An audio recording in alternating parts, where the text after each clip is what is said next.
બાપા હા 1 કિલો બટેકાના 45 રૂપિયા તો 68 કિલોના કેટલા થાય? ભાવ ચાલુ છે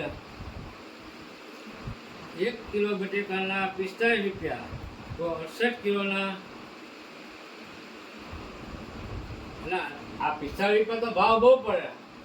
આપણે 10 રૂપિયા રાખો ભાવ એટલે 1 કિલોના 10 રૂપિયા તો 68 કિલોના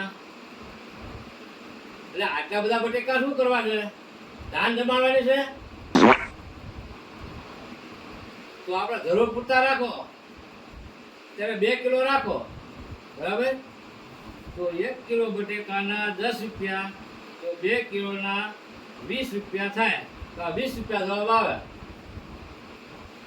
તો મારે શું પરીક્ષામાં 20 રૂપિયા આ 20 રૂપિયા લખવાના બટેકા મોંઘા છે એવડ કીધો ભાઈ